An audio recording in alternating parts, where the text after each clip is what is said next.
আসসালামু আলাইকুম। ওয়ালাইকুম সালাম। ভাই সাহেব, গাঁর সকলে পালা খায় আমারে, মায়া করে সদরুলকে। ওই হিসাবে আমার দেখো সদরুলের যোগ্য নাই, কিন্তু তারপরেও তোমার দ্বারা আমারে বুয়াইছো, ঠিক আছে নানি? ভাই সাহেব, মনে কি চিনিও না, তোমার আটটা একটু দাও না। আর দিকে দাও তুমি কি কাজ তাজিবুল্লাহ ভাই আত্মা ফসকানে গো সদু কিতে হইছে আত্মা ফসকানে না বা, শুনলাম আইনের রাত কত লম্বা, কিন্তু তোমার রাত দেখি একবারে বাকি। তুমি কিটা উকিল আর কিটা এডিশনাল ফিফি। আজকে তুমি সদরুল খান বুঝে দিয়েছো আইনের রাত কিলা লম্বা, নাইলে তুমি এখান থেকে উঠতে পারতে না।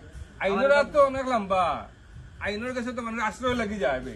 আমি তো এলাম উকিল সাহেব, আমি না আইনের তোর আশ্রয় লইবার লাগি জায়গা দেখে দিব না তোরে, এইখানে দরকার নেই কোনটা। না না, আমার আইন তোমার তোমার রাজ্য তখন আমার হাত দুই আঙ্গুল কি একটা যন্ত্রণা মাঝে বললাম, তুই তোর টাকার বস্তরে আমি বুঝিয়ে দিতে পারতাম না, তুই তোর মাপজুক লিয়ে থাক, আমি মাঝে আর কি হট। বাহ, সদরুল কি তো ওখানে আর বুকা রয়েছে নি ইলাকার নাই। সদরুলে আজকে তদন্তত লাগছে, আস্তা গাঁও দোকানো আমি আইনের মানুষ, আইনের আট লম্বা হইয়া বকাশ হইয়া চালাই দিতে আর মানুষের ওখানে ডর দেখাইতে হয়। ইত্যাদি আমি আরো দুটি উকিল মাখমু, বাদেশে মানছি আমার ভুল দর তাখানে আরো দুটি উকিল মাইফিয়া দেখমু, হাজারোর উকিল নি আর হাজারোর আইন নি। আইন কতখান লম্বা এটা বুঝা লাগবো না।